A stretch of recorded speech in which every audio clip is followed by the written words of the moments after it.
আসসালামু আলাইকুম। সবাইকে জানাই ঈদের শুভেচ্ছা। ঈদ মোবারক। আপনারা সবাই কেমন আছেন? আশা করি আপনারা সবাই ভালো আছেন। আলহামদুলিল্লাহ আমিও ভালো আছি। আজকে আমি আপনাদের সাথে শেয়ার করব পোলট্রি মুরগি দিয়ে কিভাবে পারফেক্ট রোস্ট তৈরি করা যায়। আমি এখানে 9 পিস রোস্টের সাইজ করে কেটে নিয়েছি। এখন এগুলাকে একটা ঝুড়িতে রেখে পানি ঝরিয়ে নেব।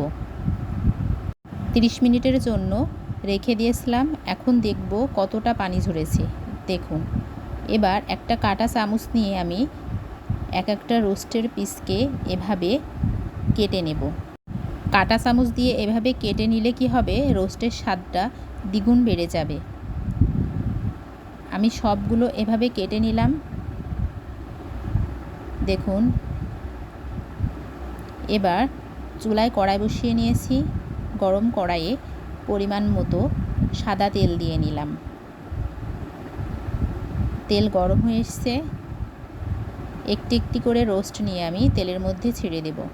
প্রথমে আমি 4 পিস দিয়েছি। অবশ্যই অল্প অল্প করে রোস্ট ভেজে নিতে হবে। সবগুলো যদি একবারে দেয়া যেত তাহলে কিন্তু ভালোভাবে ভাজা যেত না, ভাজতে একটু অসুবিধা হতো। এক পিঠ হয়ে এসছে রোস্টগুলো উল্টিয়ে দেব। আমার রেসিপি যদি আপনাদের ভালো লাগে চ্যানেলটি অবশ্যই সাবস্ক্রাইব করবেন, লাইক কমেন্ট শেয়ার করবেন, পাশে থাকা বেল আইকনটি বাজিয়ে দিবেন যাতে আমার রান্নার ভিডিও সবার আগে আপনাদের কাছে পৌঁছায়। আমার রান্না আপনাদের কেমন লাগছে অবশ্যই কমেন্ট বক্সে জানাবেন।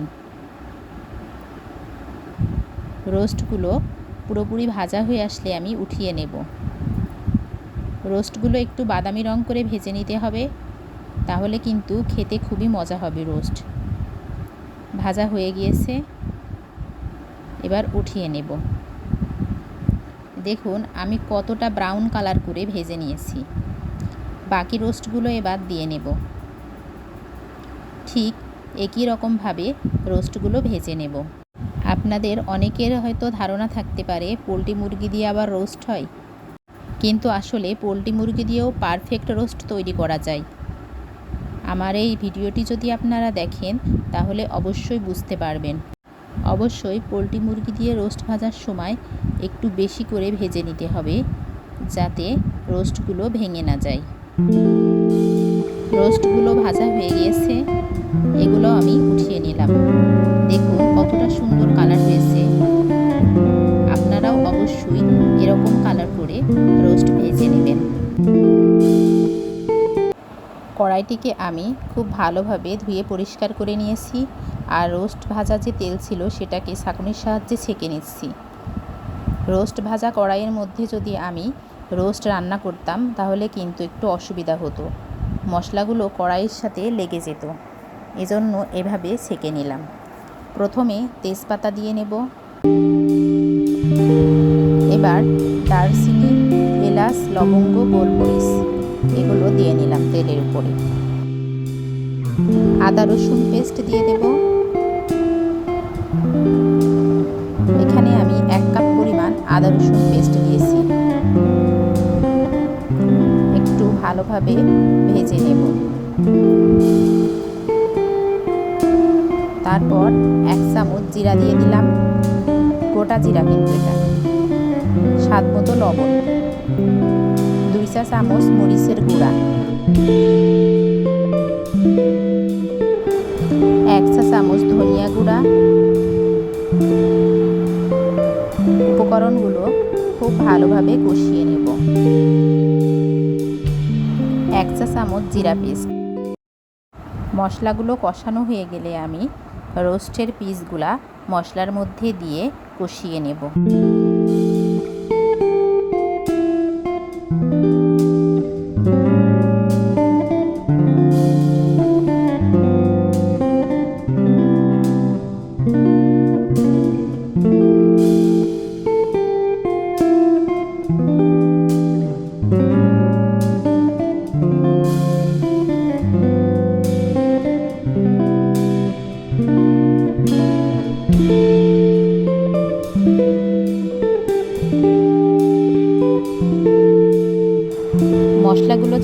না যায়, সেজন্য অল্প একটু পানি দিয়ে নিলাম।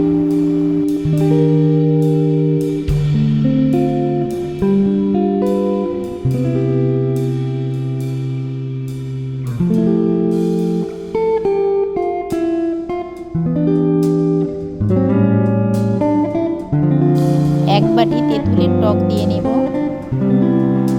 এটা দিলে কি হবে, রোস্টগুলো কিন্তু ভাঙবে না, শক্ত হয়ে যাবে।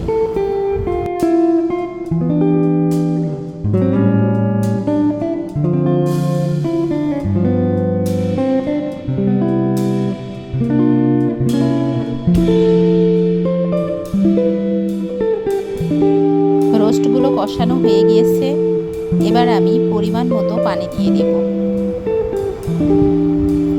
রোস্টটা সিদ্ধ হওয়ার পরিমাণ পানি।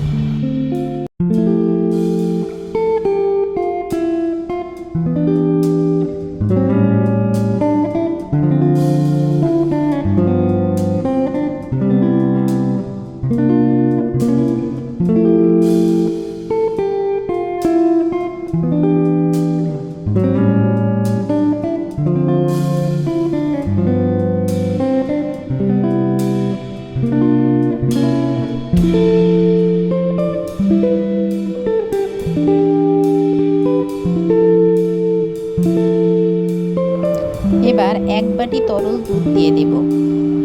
আপনারা চাইলে দুধের পরিবর্তে টক দইও দিতে পারেন।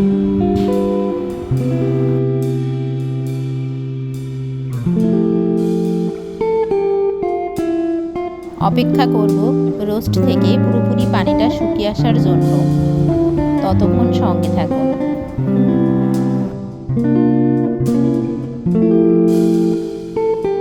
কাগজি লেবুর রস দিয়ে দেব। কাগজি লেবুটা দিলে ফ্লেভারটা খুবই দারুণ আসে রোস্টের।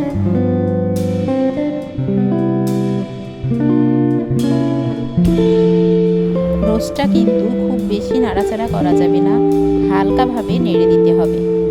এবার আমি এক বাটি পেঁয়াজের বেরেস্তা দিয়ে নিচ্ছি।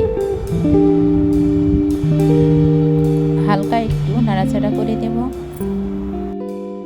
পোলট্রি মুরগি দিয়ে এভাবে রোস্ট তৈরি করলে খেতে কিন্তু অসম্ভব মজা লাগে, যা অন্য মুরগির রোস্টকেও হার মানাবে। আপনারা অবশ্যই একদিন এভাবে রোস্ট তৈরি করে খেয়ে দেখুন। 1 চা চামচ চিনি দিয়ে নিলাম। আমি চিনির পরিমাণটা কম দিচ্ছি, আমার মনে হয় চিনির পরিমাণটা কম দিলেই কিন্তু রোস্টের টেস্টটা খুবই ভালো আসে। দেখুন পানিটা পুরোপুরি শুকিয়ে গিয়েছে, রোস্টও সিদ্ধ হয়ে এসছে। এবার রোস্টগুলো পাত্রে নামিয়ে নেব। পোলট্রি মুরগি দিয়ে পারফেক্ট রোস্ট তৈরির জন্য আমার রেসিপিটি অবশ্যই ফলো করবেন। রোস্টগুলো দেখতে খুবই দারুণ হয়েছে। এভাবে রোস্ট তৈরি করলে অবশ্যই পারফেক্ট রোস্ট তৈরি হবে। সঙ্গে থাকার জন্য সবাইকে ধন্যবাদ। আবারও জানাই ঈদ মোবারক। আসসালামু আলাইকুম।